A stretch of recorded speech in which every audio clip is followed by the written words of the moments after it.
Back dear students, जैसे कि हमने अभी तक क्या क्या पढ़ा है वो एक बार रिवाइज कर लेते हैं। हमने एसपी का फर्स्ट चैप्टर, एसपी का सेकंड चैप्टर शुरू किया है, एसपी का फर्स्ट चैप्टर खत्म किया, इकोनॉमिक्स का फर्स्ट सेकंड दोनों चैप्टर खत्म किए और अकाउंट्स में हम पार्टनरशिप फाइनल अकाउंट्स पे थे।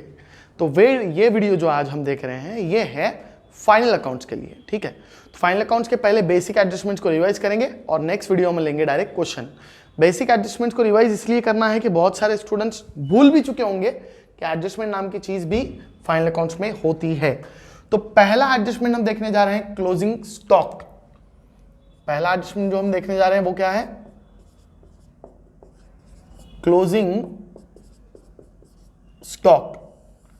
अब ये जो क्लोजिंग स्टॉक वाला एडजस्टमेंट है इसका इफेक्ट क्या होता है? तो इसका पहला इफेक्ट होता है credit side of trading account और दूसरा इफेक्ट होता है assets side of balance sheet. जी हां, एसेट साइड बैलेंस शीट में ही होता है। ओके, तो आपसे एसेट साइड या लायबिलिटी साइड बोलूं तो समझ जाना बैलेंस शीट की बात कर रहे हैं, ठीक है।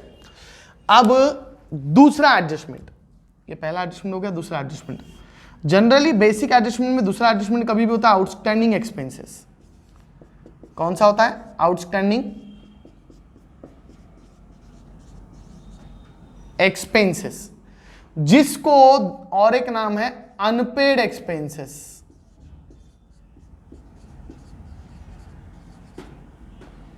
आउटस्टैंडिंग या फिर अनपेड यानी देना बाकी है। ये एक्सपेंसेस अभी भी हमने किए नहीं है, ये करना बाकी है। इस साल हमने ये पैसे देना बाकी रह गए। समझो कि किराया था हमारा 12 महीने का, हम 9 महीने का किराया दे चुके हैं, 3 महीने का दिए नहीं है। वेजेस हमें देने थे 1000 रुपए, हमने सिर्फ 800 रुपए दिए, 200 रुपए अभी भी देना बाकी है। ऐसे सिचुएशंस को कहते हैं आउटस्टैंडिंग या फिर अनपेड। तो इसका इफेक्ट क्या होता है? तो इसका इफेक्ट होता है add in related expenses.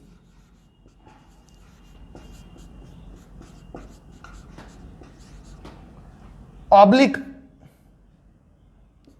Profit and loss account debit side, oblique trading account debit side. अब ये क्यों? देखिए, एड इन रिलेटेड एक्सपेंसेस यानी ये उसमें ऐड करो जो खर्चा बताया हुआ है। उदाहरण, outstanding wages, outstanding rent, outstanding salary. ऐसे कुछ बोलता है, आउटस्टैंडिंग रेंट बोला तो आउटस्टैंडिंग सैलरी बोलो या आउटस्टैंडिंग वेजेस बोलो। हम रेंट को रेंट में ही ऐड करेंगे, वेजेस को वेजेस में ऐड करेंगे, सैलरी को सैलरी में ऐड करेंगे। आउटस्टैंडिंग रेंट बोला तो वेजेस में ऐड नहीं करते हैं। अब अगर समझो आउटस्टैंडिंग वेजेस एडजस्टमेंट में बोला लेकिन ट्रायल बैलेंस में वेजेस नहीं है, तो क्या करेंगे? तो वो ट्रेडिंग अकाउंट के डेबिट पे लेंगे। क्यों? वेजेस ट्रेडिंग अकाउंट में जाते हैं, इसलिए उसका आउटस्टैंडिंग अमाउंट भी ट्रेडिंग अकाउंट में जाएगा। और अगर समझो कि ट्रायल बैलेंस में सैलरी नहीं है और आउटस्टैंडिंग सैलरी क्वेश्चन में बता दिया, तो पीएनएल अकाउंट के डेबिट साइड पे जाएगा। क्योंकि सैलरी डेबिट पे लिखते हैं, इसलिए आउटस्टैंडिंग सैलरी भी डेबिट पे ही जाएगा। ये लॉजिक आपको समझ के आसानी से क्वेश्चन को सॉल्व करना होता है। अब आउटस्टैंडिंग एक्सपेंसेस जो है ये इसका पहला इफेक्ट तो हो गया भाई। अब दूसरा इफेक्ट क्या? लायबिलिटी साइड, क्योंकि ये देना बाकी है, ये देना बाकी है, इसलिए दूसरा इफेक्ट कहां जाएगा इसका? Liability side. अब ये पहले दो एडजस्टमेंट किसके? फाइनल अकाउंट्स के। लेकिन अब तीसरा एडजस्टमेंट, एक चीज बता दूं, ये बेसिक एडजस्टमेंट है, इनको हम पहले बहुत बार देख चुके हैं। लायबिलिटी साइड यानी बैलेंस शीट के लायबिलिटी साइड का मीनिंग होता है, सोच समझ के करना है। अगर आपने ये चीजें नहीं पढ़े हैं तो इसके लिए 11th के कुछ वीडियोस रहेंगे जो आपको दिए जाएंगे, यूट्यूब पर आने वाले हैं। 11th के बेसिक्स के वीडियोस, जिसमें हम फाइनल अकाउंट्स क्या होता है उसका मीनिंग, डेफिनेशन, फिर फाइनल अकाउंट्स में अकाउंट्स कौन से होते हैं, कैसे बनाए जाते हैं, बैलेंस शीट क्या होता है वो कैसे बनाया जाता है, एसेट साइड क्या है, लायबिलिटी साइड क्या है, ट्रेडिंग अकाउंट क्या होता है, प्रॉफिट एंड लॉस अकाउंट क्या होता है, फिर ट्रायल बैलेंस क्या होता है और एडजस्टमेंट क्या होता है। इतनी जानकारी उस वीडियो में दी हुई रहेगी। वो वीडियो बाद में जब भी आएगा आप देख लीजिए, अगर आपको ये नहीं पता है तो। अगर ये आपको पता है तो अच्छी बात है, और डाउट है तो आप मुझे कॉल कीजिएगा। तब तक के लिए 3 नंबर का एडजस्टमेंट देखते हैं। पहला क्लोजिंग स्टॉक हो गया, दूसरा आउटस्टैंडिंग एक्सपेंसेस, तीसरा prepaid expenses.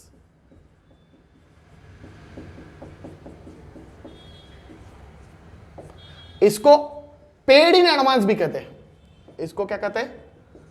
Paid in advance. अब प्रीपेड यानी क्या? देखिए हमारे सिम कार्ड है ना, प्रीपेड और पोस्टपेड होते हैं, पता है क्या? प्रीपेड या फिर पोस्टपेड हमारे सिम कार्ड जो होते हैं ना, प्रीपेड यानी हम पहले उसके ऊपर रिचार्ज करते हैं फिर इस्तेमाल करते हैं, और पोस्टपेड यानी इस्तेमाल करते हैं और आखिर में मंथ के एंड में हमें उसका बिल आता है। तो यही लॉजिक यहां पे भी काम में आता है। प्रीपेड यानी पहले हम उसको इस्तेमाल करेंगे और उसके पैसे बाद में भरेंगे। तो यहाँ पे प्रीपेड यानी हम पहले एडजस्टमेंट के पैसे पहले हम पैसे भर चुके हैं, इसके एडवांस में पैसे दे चुके हैं। पेड इन एडवांस बोल दिया यहाँ पे, मतलब पेड इन एडवांस, खत्म। तो इसके दो एडजस्टमेंट के दो इफेक्ट। अब यहां पे आउटस्टैंडिंग ऐड हो रहा है, मतलब प्रीपेड लेस होगा, लेस फ्रॉम रिलेटेड एक्सपेंसेस, और ट्रेडिंग अकाउंट क्रेडिट साइड, या फिर P&L अकाउंट क्रेडिट साइड। ये पहला इफेक्ट होता है, ठीक है। अब इसमें दूसरा इफेक्ट होता है एसेट्स साइड। एडवांस में दिए हुए पैसों को भी एसेट माना जाता है, क्योंकि जब तक वो खर्चा कंप्लीट नहीं होता तब तक वो पैसे हमारे हैं।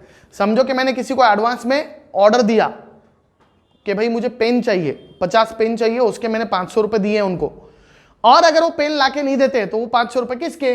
मेरे।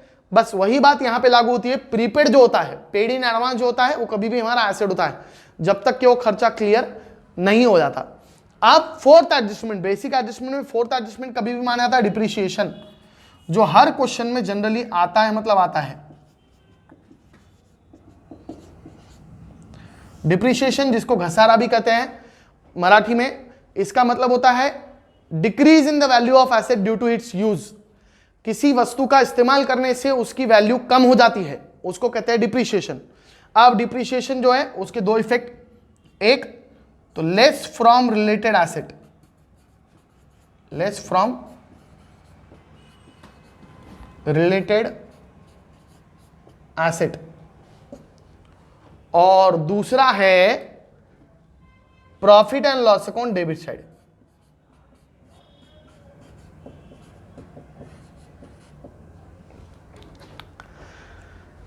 ये चार एडजस्टमेंट हो गए।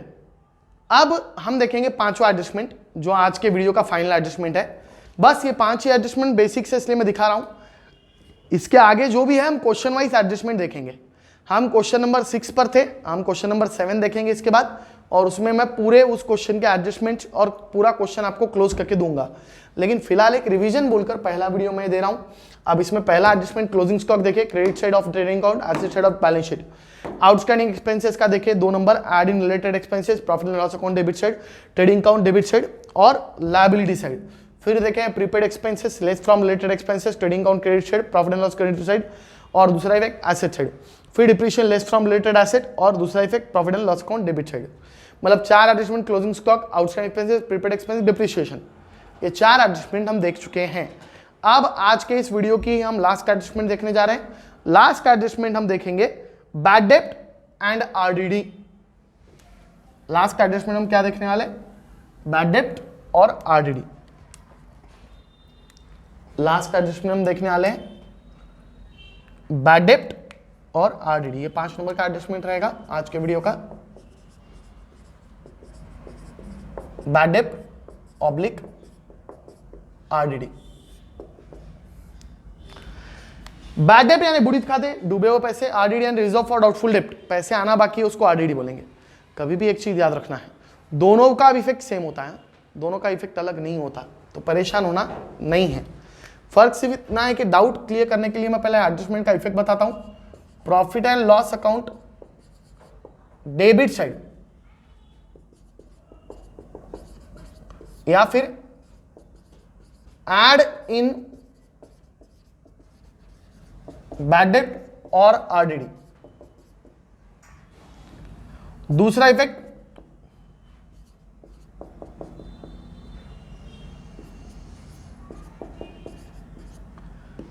नहीं, लायबिलिटी साइड नहीं लेंगे, डेटर्स में से लेस करना है, लेस फ्रॉम डेटर्स बोलेंगे इसको हम। क्या बोलेंगे दूसरे इफेक्ट को? Less from debtors. दूसरा इफेक्ट क्या होता है? Less from debtors. हाँ जी हाँ, बैड डेट का भी इफेक्ट वही होगा, लेस फ्रॉम डेटर्स, और आरडीडी का भी इफेक्ट वही होगा, लेस फ्रॉम डेटर्स। लेकिन अब जो है फर्स्ट बैड डेट का हो गया effect, first effect profit and loss account debit side, add in bad debt RDD, और दूसरा इफेक्ट लेस फ्रॉम डेटर्स। यहां तक हम पढ़ चुके हैं, 5 एडजस्टमेंट यहां पे हमारे कंप्लीट हो चुके हैं। ठीक है, ये 5 वो बेसिक एडजस्टमेंट है जिसके सिवा हम फाइनल अकाउंट्स पढ़ नहीं सकते, और ये 5 में से 2 या 3 मिनिमम 3 एडजस्टमेंट हर क्वेश्चन में रिपीट होते हैं, तो इनको अच्छे से याद करिए। इसके बाद हम डायरेक्टली लेंगे नेक्स्ट फाइनल अकाउंट्स का क्वेश्चन। तब तक के लिए स्टे होम, स्टे सेफ, अपना ध्यान रखें, कोरोना से बचें, घर वालों को कम परेशान करें और पढ़ाई पर ध्यान दें। Thank you.